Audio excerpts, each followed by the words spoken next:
Isang mapagpalang araw sa inyong lahat at narito pong muli ang Matinik at ang Musikero Channel sa pangunguna ng inyong abang lingkod upang magbahagi na naman ng kaalaman sa larangan ng matematika.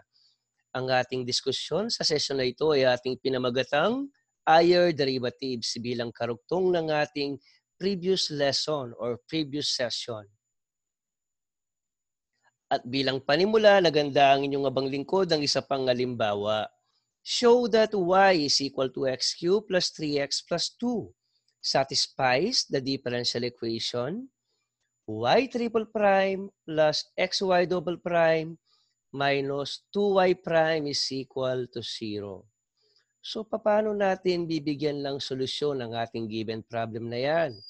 Paano natin patutunayan na ang given function natin satisfies the differential equation y triple prime plus xy double prime minus 2y prime is equal to 0. At ito ngayon ang ating solusyon. Obtain the first, second, and third derivatives of our given function and substitute each values into the differential equation to check for equality. E ano nga ba yung given function natin? Y is equal to x cubed plus 3x plus 2. Hanggang sa anong derivative tayo maghahanap ng derivative? Up to what order?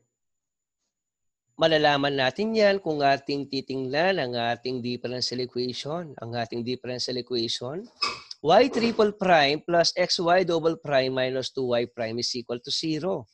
Ang ibig sabihin yan, kung maghahanap tayo ng derivative from our given function, hanggang third derivative tayo kasi may nakikita tayong y triple prime bilang pinakamataas na order ng derivative sa ating given differential equation.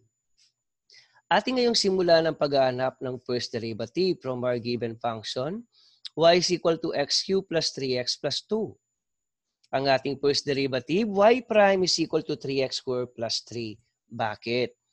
Sapagkat ang derivative ng y is y prime, ang x cube naman is 3x squared, at ang derivative ng 3x is 3. While ang derivative naman ng 2, which is actually a constant, is 0. That is why ito ngayon ang ating first derivative. Y prime is equal to 3x squared plus 3. Now, let us proceed to our second derivative. Ano ba ang derivative ng y prime kung ating aanapin ang second derivative? Ang derivative ng y prime is y double prime. Ang derivative ng 3x squared is 6x. Ang derivative naman ng 3 is 0. That is why ito ngayon ang ating second derivative. Y double prime is equal to 6x. How about our third derivative? Ang derivative ng y double prime para sa ating third derivative is y triple prime. How about 6x? Ang derivative nito is 6. Now, balikan ngayon natin ang ating given differential equation y triple prime plus xy double prime minus 2y prime is equal to 0. Paano ba yung strategy na ating gagawin para ma-prove natin na ang function na x cubed plus 3x plus 2 satisfies the differential equation? We have to substitute the values of y prime, y double prime, and y triple prime to the differential equation y triple prime plus xy double prime minus 2y prime is equal to 0. So let us see kung satisfies nga ba ang ating differential equation. From our differential equation y triple prime plus xy double prime minus 2y prime is equal to 0, ang y triple prime ay may value na 6, ang y double prime naman is 6x, at ang y prime naman is 3x squared plus 3. So, substitution process tayo. In doing that, we have now 6 plus x times 6x dahil ang y prime is 6 at ang y double prime naman is 6x minus 2 times y prime, kaya lang ang value ng y prime is 3x squared plus 3. Now, let us simplify now our given equation.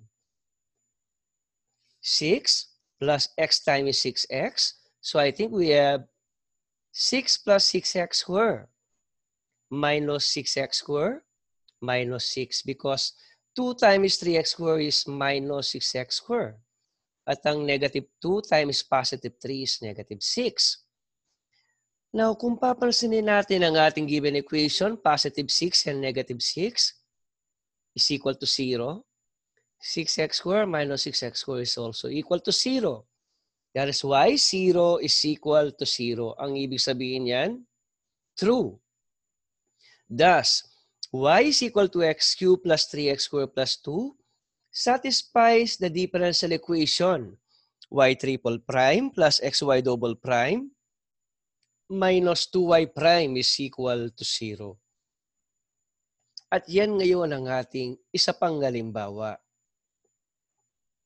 Now, let us proceed to our next example. Find the fifth derivative of the given function y is equal to 2x to the 4 minus 3x cubed plus 5x squared minus x minus 1. Atin ngayong hahanapin ang ating fifth derivative sa ating given function.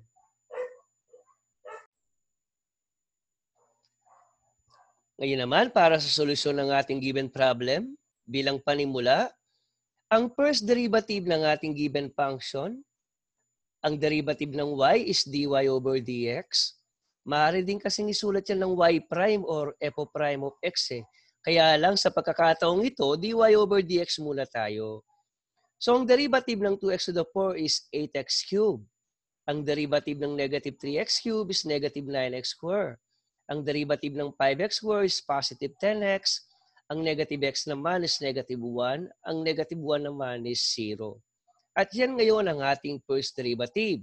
dy over dx is equal to 8x cubed minus 9x squared plus 10x minus 1. How about our second derivative?